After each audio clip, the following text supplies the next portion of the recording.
క్రీస్తు ప్రభునందు ప్రియమైన సహోదరి సహోదరులారా, అందరూ బాగున్నారండి.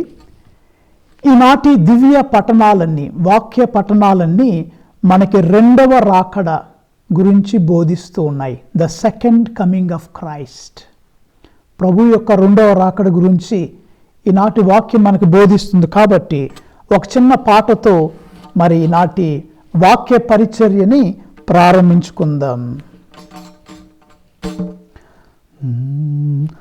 రాకడ సమయములో కడుబూర శబ్దముతో యేసుని చేరుకునే విశ్వాసము నీకుందా?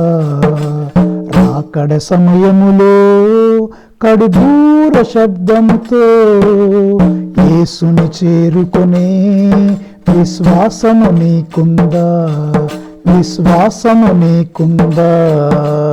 రావయ్యా యేసయ్య వేగ రావయ్యా, రావయ్యా యేసునాథ వేగమే రావయ్యా, రావయ్యా యేసయ్య వేగమే రావయ్యా, రావయ్యా యేసునాథ వేగమే రావయ్యా. రాకడ సమయములో కడుబూర శబ్దముతో యేసుని చేరుకునే విశ్వాసము నీకుందా? విశ్వాసము నీకుందా? యేసయ్య రాకడ సమయములో ఎదురేగే రక్షణ నీకుందా? యేసయ్య రాకడ సమయములో ఎదురేగే రక్షణ నీకుందా?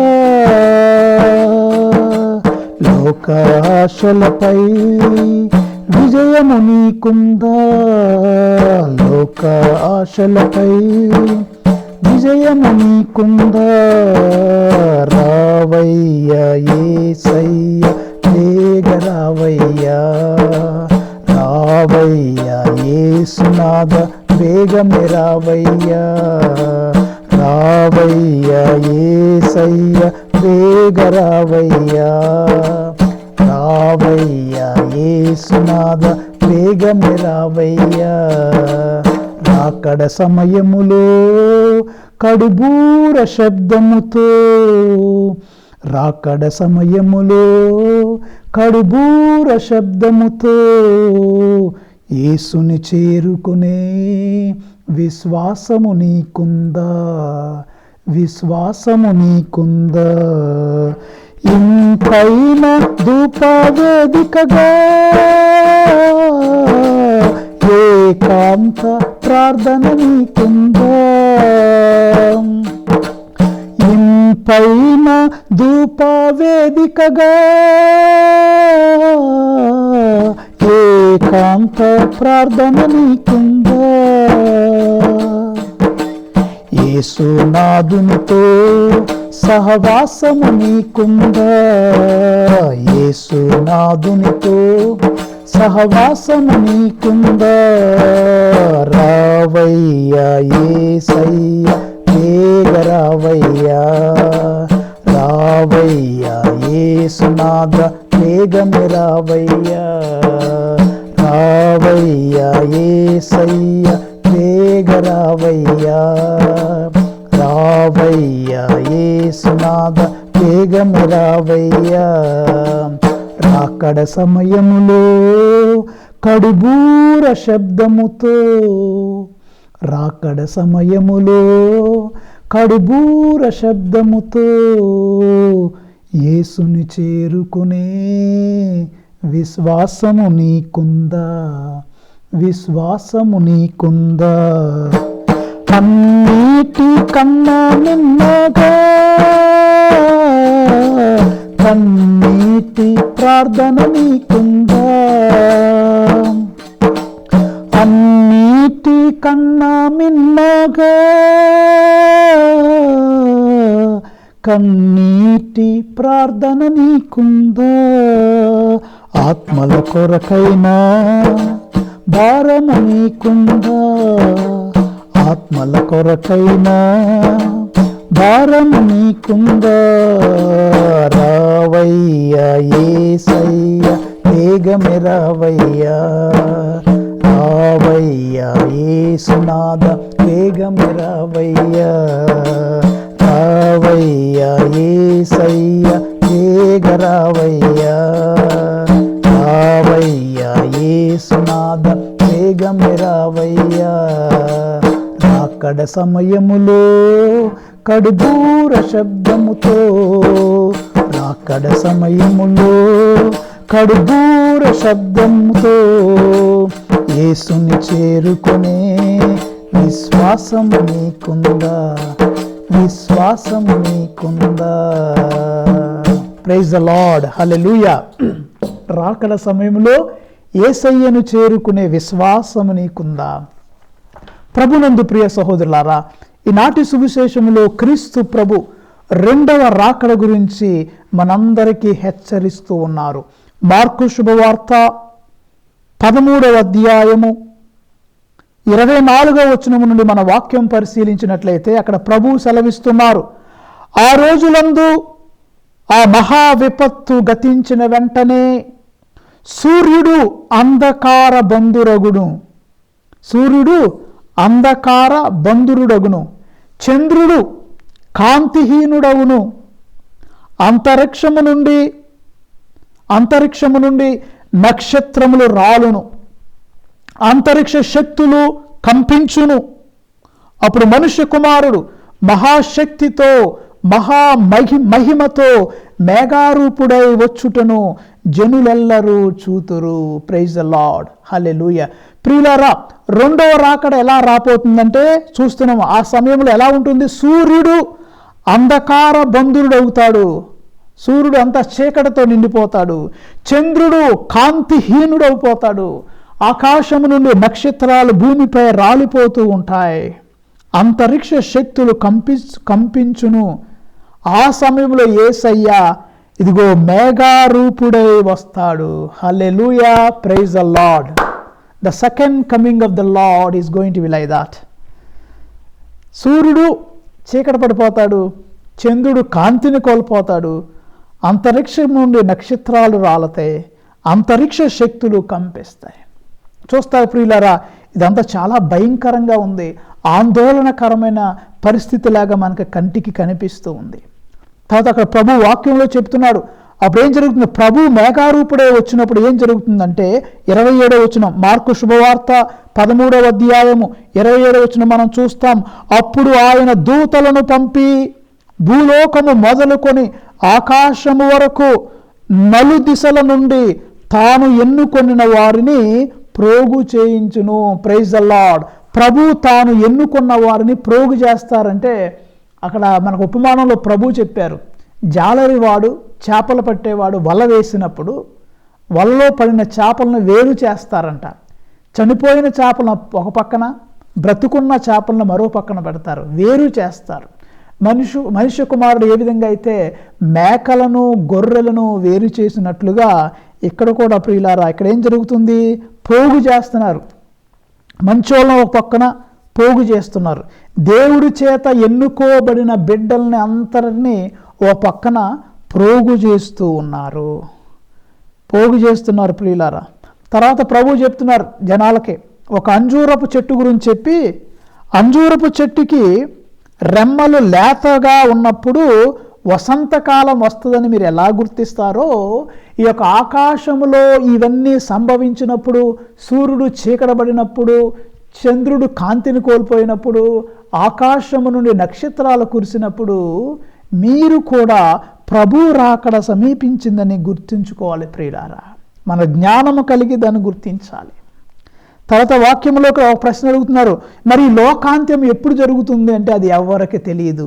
వాక్యమే చెబుతుంది మనకి. మార్కు శుభవార్త 13వ అధ్యాయం 32వ వచనం మనం చూస్తే, ఆ రోజు ఆ గడియ ఎప్పుడు వచ్చునో నా తండ్రికి తప్ప పరలోకమందు దూతలు గాని కుమారుడు గాని మరెవ్వరూ ఎరుగరు. అది కేవలము తండ్రి దేవునికి మాత్రమే తెలుస్తుంది, మరి ఇంకెవరికి అది తెలియదు ప్రియులారా. అయితే మనం ఏం చేయాలి అంటే 33వ వచనం మనకు సెలవిస్తుంది, కావున జాగరూకులై ఉండు. Praise the Lord. Be alert, be voice, be careful, be attentive, be prudent. జ్ఞానము కలిగి జీవించండి, జాగరూకులై ఉండండి. తిని తాగి తిరుగుతూ సోయి లేకుండా తాగుబోతుల్లాగా బతకొద్దు. దేవుణ్ణి విశ్వసించండి, దేవుని మీద నమ్మకం ఉంచండి. ఇదిగో చేతనైనంత మంచి పనులు మీరు చేయండి. ప్రియులారా, ఆ సమయం మనం కాదు భయపడాల్సింది, అవిశ్వాసులు భయపడాలి. మీరు అనుకోవచ్చు, అమ్మో ఫాదర్ గారండి ఈ యొక్క వాక్యం ఏంటంటే మాకు భయం వేస్తుంది. మరి మనిషి కుమారుడు మరి పునరాగమమున ఆయన వచ్చినప్పుడు మరి సూర్యుడు చీకటి పడిపోతాడంటే, చంద్రుడు కాంతిహీనుడు అవుతాడంటే, నక్షత్రాలు పడతాయంటే ఇవన్నీ వెంటనే మాకు భయం వేస్తుంది అని మీలో కొంతమంది అనుకోవచ్చు. మనం కాదు భయపడాల్సింది, అవిశ్వాసులు భయపడాలి. దేవుని మీద విశ్వాసం లేని వారు భయపడాలి. మంచి చేసేవారు భయపడవసరం లేదు. ఎందుకు భయపడకూడదు అని మీరు ప్రశ్న వేసుకుంటే గనక దానికి జవాబుగా ఈనాటి మొదటి పట్టణం మనకు చెప్తుంది. మనం ఎందుకు భయపడకూడదు అంటే దానియేలు ప్రవక్త చెప్తున్నాడు. దానియేలు గ్రంథములో మనకి ఒక గొప్ప సత్యము తెలియపరచబడుతుంది. ప్రియులారా, దానియేలు గ్రంథము 12వ అధ్యాయము.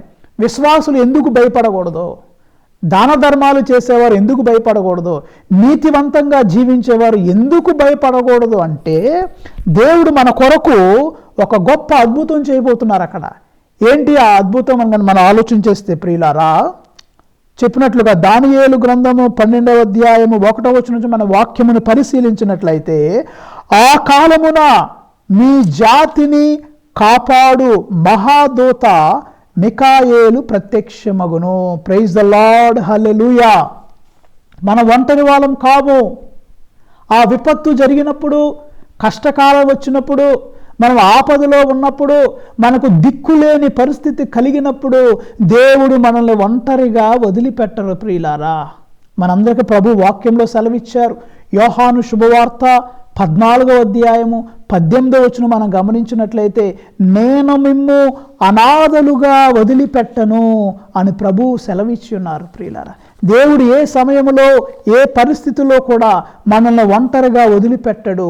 ప్రభు మనతో ఉంటారు, ఆయన మనతో ఉంటాడు, మనల్ని నడిపిస్తాడు, మనకు తోడుగా ఉంటాడు. యోహాను శుభవార్త 14వ అధ్యాయము 18వ వచనం మనం పరిశీలించినట్లయితే నేను చెప్పినట్లుగా, నేను మిమ్ము అనాథలుగా విడిచిపెట్టను, నేను మీ వద్దకు వచ్చేదను. Praise the Lord, hallelujah. He is going to come to us. దేవుడు మన దగ్గరికి వస్తాడు, మన ఒంటరిగా వదిలిపెట్టడు. నక్షత్రాలు మరి రాలిపోయే సమయంలో, చంద్రుడు కాంతిహీనుడైన సమయంలో, ఇదిగో సూర్యుడు అంధకార బంధురంగులో ఉన్నప్పుడు మనం భయపడని అవసరంలా. మనం అనాథలము కాదు, దేవుడు మన పక్షమున ఉంటాడు, దేవుడు మనతో ఉంటాడు. ఇదిగో దానియేలు ప్రవక్త ద్వారా దానియేలు గ్రంథంలో చెప్పినట్లుగా ఆ కాలమున, దానియేలు గ్రంథము 12వ అధ్యాయము 1వ వచనము, ఆ కాలమున మీ జాతిని కాపాడు మహాదూత మికాయేలు ప్రత్యక్షమగును. మికాయేలు దూత ప్రత్యక్షమవుతుంది. ప్రియులారా, మీ అందరికీ తెలుసు, మనందరికీ మన సాంప్రదాయంలో, కథోలిక సాంప్రదాయంలో 3 మహాదూతలు ఉన్నాయి. ఆర్కేంజల్స్ 3 ఉన్నారు. ఎవరా 3 అంటే మికాయేలు, గాబ్రియేలు, రఫాయేలు. ఈ 3 దేవదూతల గురించి మన పరిశుద్ధ గ్రంథంలో రాయబడి ఉంది. మికాయేలు అంటే ఇంగ్లీష్లో అర్థం ఏంటంటే who is like God. Mikael అంటే దేవుడి వలె ఎవరున్నారు అని అర్థం. ఈ మికాయేలు పని ఏంటి? ఈ మికాయేలు దూతన బొమ్మ మీరు చూస్తే గనక ఆ మికాయేలు దేవదూత చేతిలో ఒక ఈటె ఉంటుంది. ఆ ఈటెతో సైతానుని పొడిచినట్లుగా, సైతానుని పాతాళానికి అనగదొక్కినట్లుగా మనకు చాలా ఫొటోస్ మీరు చూసే ఉంటారు. కాకపోతే ఇంటర్నెట్లో కూడా మీరు చూడవచ్చు. సెయింట్ మిఖాయేల్ అయితే ఆర్చేంజెల్ మిఖాయేల్, ఆర్కేంజల్ మిఖాయేల్ అని కొడితే, ద ఏంజల్ మిఖాయేల్ అని కొడితే, లేకపోతే ఇంగ్లీష్లో మైకెల్ అని కొడితే మనకు ఆ దేవదూత గురించి ఉంటుంది. 3 దేవదూతలు అని చెప్పే 3 మామూలు దూతలు కాదు, వీళ్ళు అతి దూతలు. మిఖాయేలు, గాబ్రియేలు, రఫాయేలు. మీ అందరికీ గాబ్రియేలు దూత గురించి తెలుసు. ఎందుకంటే గాబ్రియేలు దూత మరియమాతకి మంగళవార్త తీసుకొచ్చింది కాబట్టి మనకు లోకా శుభవార్తలో 1, 2, 3 అధ్యాయాలలో మరి గాబ్రియేలు దూత మరి బాప్తిస్మ యోహాను తండ్రి దగ్గర జకరయ్య దగ్గరికి వెళ్ళటం, జకరయ్య భయపడొద్దని అంటాం, ఎలిజబెత్ అమ్మ దగ్గరికి వెళ్ళటం, ఆమెకు మరి వర్తమానం చెప్పటం ఏమని, ఇది మరి ఎలిజబెత్ అమ్మ కూడా జకరయ్య ఎలిజబెత్ అమ్మలు ముఖ్యంగా జకరయ్య దగ్గరికి వెళ్ళింది కదా దూత, భయపడకు జకరయ్య అని అంది కదా, నీ భార్య గర్భవతి అయి బిడ్డను కంటది అని చెప్పింది కదా. అట్లాగే తర్వాత గాబ్రియేలు దూత మరియ తల్లి దగ్గరికి వచ్చి అనుగ్రహ పరిపూర్ణురాలా నీకు శుభము, దేవాతి దేవుడు నీతో ఉన్నాడు. చూసారా, ఈ అతిదూతలో పరిశుద్ధ గ్రంథంలో చాలా చోట్ల మనకు కనిపిస్తూ ఉంటారు. సో ఈ లోకా శుభవార్త ఫర్ ఎగ్జాంపుల్ 1వ అధ్యాయంలో మరియ తల్లి స్తోత్ర గీతానికి ముందు మరి మరియ తల్లికి గాబ్రియేలు దూతకు జరిగిన సంభాషణ, మరియ తల్లికి జకరయ్యకి జరిగిన సంభాషణ, అవన్నీ కూడా అక్కడ వాక్యములో రాయబడి ఉన్నవి. గాబ్రియేలు దూత మీరు ఇంకా క్లియర్గా చూడాలంటే లోకా శుభవార్త 1వ అధ్యాయంలో మనం ఈ యొక్క యేసు జన సూచన దూత ప్రకటన అనే ఒక హెడ్డింగ్ పెట్టి అక్కడ మనం 26వ వచనం 1వ అధ్యాయం 26వ వచనం చూస్తే, తదుపరి 6వ మాసమున దేవుడు గాబ్రియేలు దూతను గలిలయ సీమయందుల నజరేతు నగరమునకు పంపెను. ఆ దేవదూత దావీదు వంశస్థుడగు యోసేపునకు ప్రదానము చేయబడిన కన్య మరియ వద్దకు పంపబడిను. ఆమె పేరు మరియా. దేవదూత లోపలికి వచ్చి ఆమెతో, అనుగ్రహ పరిపూర్ణురాలా నీకు శుభము, ఏలిన వారు మీతో ఉన్నారు. Praise the Lord. So Gabriel దూత, గాబ్రియేల్ అంటే అర్థం తెలుసా? గాబ్రియేలు అంటే పవర్ ఆఫ్ గాడ్, దేవుని శక్తి అని అర్థం గాబ్రియేలు. లేకపోతే స్ట్రాంగ్ వన్ ఆఫ్ గాడ్ అంటే దేవుని చేత బలపరచిన వ్యక్తి గాబ్రియేలు. చూసారా, పవర్ ఆఫ్ గాడ్, దేవుని శక్తి లేకపోతే దేవుని చేత బలపడిన వ్యక్తి, బలపరచబడిన వ్యక్తి అని అర్థం. 3వ దూత పేరు రఫాయేలు. రఫాయేల్ అంటే గాడ్ హ్యాజ్ హీల్డ్, దేవుడు స్వస్థపరచెను, దేవుడు స్వస్థపరచను. రఫాయేలు మనకు ఒక పాట ఉంది కదా, యెహోవా రఫా, యెహోవా రఫా, అయ్యా స్వస్థపరచావే వందనమయ్యా. యెహోవా రఫా, రఫాయేల్ అంటే స్వస్థపరచువాడు. మనకు తోబీతు గ్రంథములో మరి ఈ యొక్క దేవదూత గురించి, రఫాయేలు దేవదూత గురించి ఉంటుంది.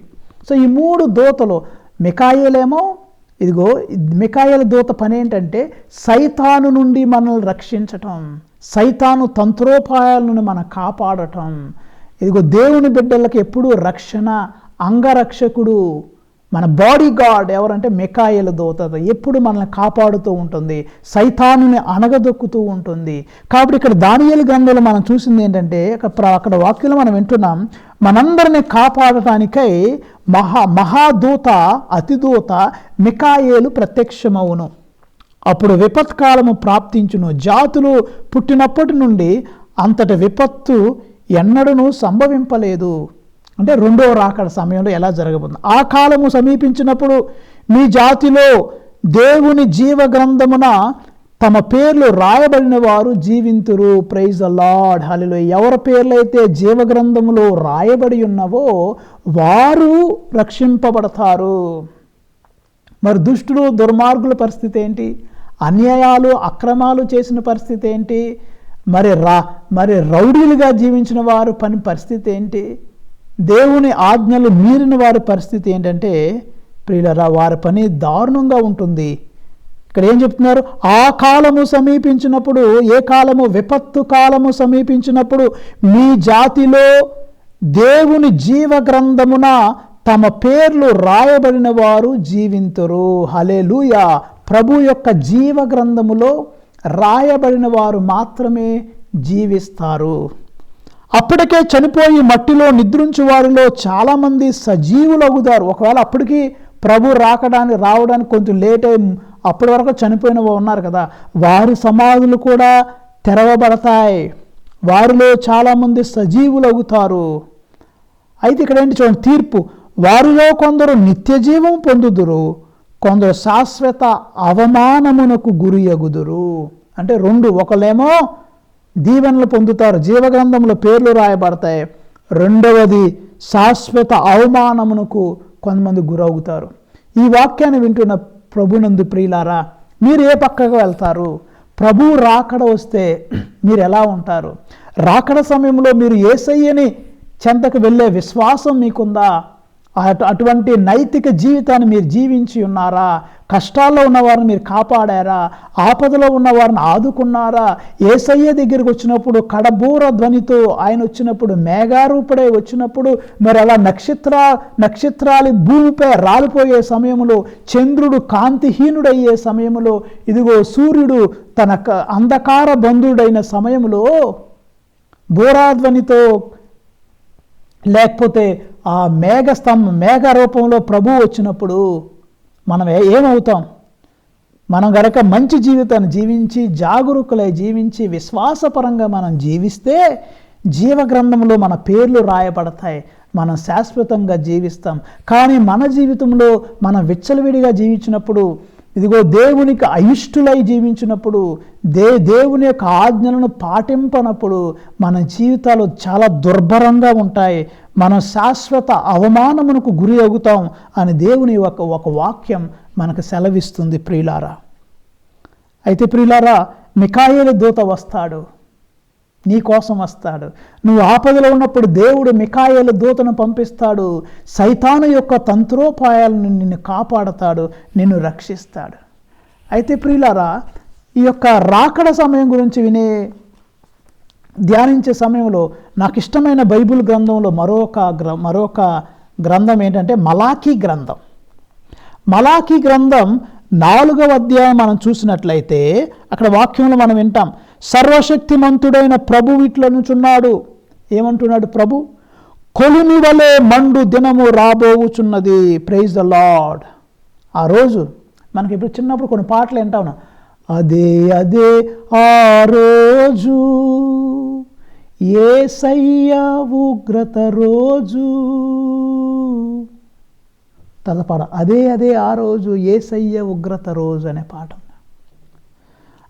ఇక్కడ మలాకీ గ్రంథం 4వ అధ్యాయం చెప్తున్నది, కొలిమి వలె మండు దినము రాబోవుచున్నది.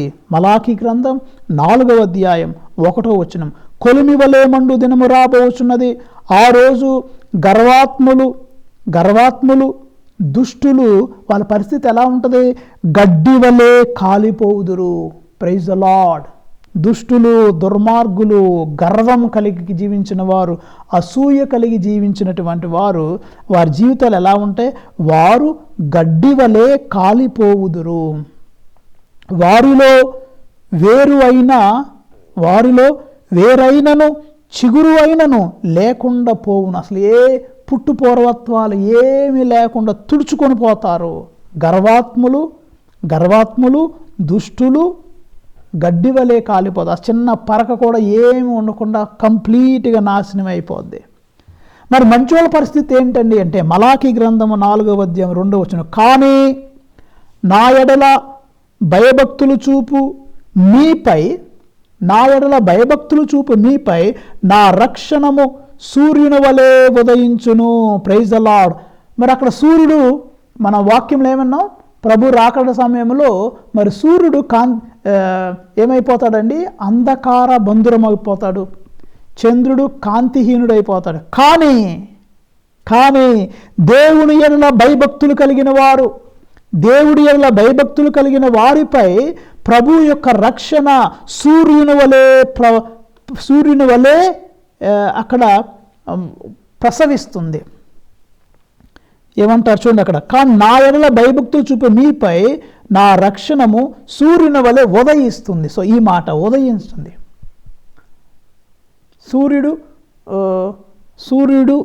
సూర్యుని వలె ఉదయిస్తుంది. ఏంటి? ప్రభు పట్ల భయభక్తులు కలిగిన వారిపై ప్రభు యొక్క రక్షణ, ఆయన రక్షణ మనపై సూర్యుని వలె ఉదయిస్తుంది. ఈ మాట బైబిల్లో అండర్లైన్ చేస్తుంది. కాబట్టి ప్రియులారా, విశ్వాసులమైన మనము, దేవుని యొక్క ఆజ్ఞల ప్రకారం జీవించే మనము భయపడవలసిన పని లేదు. ఆ యొక్క చీకటిలో కూడా, ఆ కాంతిహీనమైన పరిస్థితిలో కూడా, నక్షత్రాలు పడే సమయంలో కూడా, సూర్యుడు అంధకార బంధుడైన సమయంలో కూడా మనం భయపడని అవసరం లేదు. మనపై ప్రభు యొక్క రక్షణ సూర్యుని వలె ఉదయిస్తుంది. ఉదయించి భానుకిరణము వలె మీకు ఆరోగ్యము కొనివచ్చును. భానుకిరణము, భాను, మన విజయవాడ డైస్ ఒక ఫాదర్ గారు పేరున్నారు, భానుకిరణ్. సో భానుకిరణము వలె మీకు ఆరోగ్యము కొనివచ్చును. చాలా మంచి మాట. భానుకిరణం ఆ యొక్క అంధకారములో, ఆ యొక్క చీకటిలో, ఆ యొక్క భయము ఆందోళన కూడినటువంటి సమయంలో ప్రియులర మనకే ప్రభు యొక్క రక్షణ అదిగో సూర్యుని వలె, భానుకిరణము వలె మరి ఉదయించి మీకు ఆరోగ్యము కొనివచ్చును. Praise the lord. సూర్యరశ్మి పొద్దున్నే లేచి కొంతమంది ఎండలో ఉండమంటారు కదా, సూర్యరశ్మి వల్ల విటమిన్ పెరిగి మన ఆరోగ్యం వస్తుంది కదా. అట్లా ప్రపంచమంతా, భూమండలమంతా చీకటిలో ఉన్న ప్రభు పట్ల భయభక్తులు కలిగినటువంటి మన మీద మాత్రం సూర్యకిరణాలు భానుకిరణాల వలె కురిచి, అంటే ఉదయించి మనందరిపై ఆరోగ్యం వచ్చినట్లే చేస్తుంది. తర్వాత ప్రవక్త అంటున్నాడు, మీరు అంటే ఎవరో? దేవుని ఎడల భయభక్తులు కలిగినటువంటి వారు, ధర్మ మార్గంలో జీవించినటువంటి వారు, ప్రేమ కలిగి జీవించినటువంటి వారి జీవితం ఎలా ఉంటుంది? మీరు బీళ్లకు పోవు లేగల వలె గంతులు వేయుదురు. లేగదోడులు గంతులేస్తాయి, పచ్చగడ్డి తింటాక చక్కగా లేగదోడులు గంతులు వేసుకుని వెళ్తున్నట్లు ప్రపంచం రెండో రాకడ సమయంలో నీతి కలిగి జీవించిన వారి యొక్క జీవితాలు ఎలా ఉంటాయంటే, వారు లేగల వలె గంతులు వేయుదురు, బీళ్లకు పోవు లేగల వలె గంతులు వేయుదురు. చూసారా ప్రియులరా? ఆ దినమున నేను పనికి పూనుకొందును. రెండవ రాకడ సమయంలో దేవుడికి చాలా పని ఉందంట. ఏంటి ఆ పని? ఏంటి పనికి పూనుకొందును? ఏంటి పని అంటే, మీరు దుష్టులలో అనగద్రొక్కగా వారు మీ కాళ్ళ కింద ధూళి వలె నలిగిపోవుదురు. దుష్టులు, దుర్మార్గులు మంచివారి కాళ్ళ కింద ధూళి వలె నలిగిపోవుదురు. చూసారా ప్రియులారా? ఈ వాక్యాన్ని వింటున్న మీరు రెండవ రాకడ వస్తుంది, ప్రభు రాకడ వస్తుంది. కానీ ఆ సమయంలో నీతిమంతులు భయపడని అవసరం లేదు. భయపడాల్సింది దుష్టులు, దుర్మార్గులు. ఆ కొలిమి వలె మండు దినము వచ్చినప్పుడు విశ్వాసంతో నువ్వు ఉండటానికి నీకు శక్తి బలాన్ని ఉండాలని మనం దేవుణ్ణి వేడుకోవాలి. ఈనాటి రెండో పట్టణం మనం చూస్తే ప్రియులారా, రెండో పట్టణం చెప్తుంది, హెబ్రీలకు రాయబడిన లేఖ 10వ అధ్యాయంలో యేసయ్య చేసిన త్యాగము, శిలువపై ఆయన కార్చిన కన్నీరు మన పాపాలన్నిటినీ తుడిచివేస్తుంది, మనకి నూతన జీవితం ఇస్తుంది. ఇంకా మనం వేరే పాప పరిహార బలులేమీ అర్పించవసరంలా. ప్రభు మనందరికీ మన రక్తాన్ని కార్చాడు, మన పాపాన్ని విమోచించాడు. కాబట్టి మనం ధైర్యంగా, విశ్వాసంగా తలెత్తుకొని ఆ ప్రభు రాకడని ఫేస్ చేయటానికి మనం కావలసిన శక్తి బలాలు మనం ఈ యొక్క దేవుణ్ణి అడుక్కుందాం, దేవుని మీద ఆధారపడదాం. ఆయనే మనకు అండ, ఆయనే మనకు రక్షణ. కాబట్టి ప్రియుల మరోసారి, రాకడ సమయములో కడుబూర శబ్దముతో, రాకడ సమయములో కడుబూర శబ్దముతో యేసుని చేరుకునే విశ్వాసము నీకుందా, విశ్వాసము నీకుందా? రావయ్య యేసయ్య వేగరావయ్యా, రావయ్య యేసునాథ వేగమే రావయ్యా, రావయ్య యేసయ్య వేగరావయ్యా, రావయ్య యేసునాథ వేగమే రావయ్యా. యేసయ్య రాకడ సమయములో ఎదురేగే రక్షణ నీకుందా, యేసయ్య రాకడ సమయములో ఎదురేగే రక్షణ నీకుందా? లోక ఆశలపై విజయము నీకుందా, లోక ఆశలపై విజయము నీకుందా? రావయ్య యేసయ్య వేగరావయ్యా, రావయ్యా యేసునాథ వేగమే రావయ్యా. ఇంపైన ధూపవేదికగా ఏకాంత ప్రార్థన నీకుందా, ఇంపైన ధూపవేదికగా ఏకాంత ప్రార్థన నీకుందా. యేసునాథునితో సహవాసము నీకుందా, యేసునాథునితో సహవాసము నీకుందా. రావయ్యా యేసునాథ వేగమే రావయ్యా, రావయ్యా యేసునాథ వేగమే రావయ్యా. రాకడ సమయములో కడుబూర శబ్దముతో, రాకడ సమయములో కడుబూర శబ్దముతో యేసుని చేరుకునే విశ్వాసము నీకుందా, విశ్వాసము ఉందా. అన్నిటి కన్నా మిన్నగా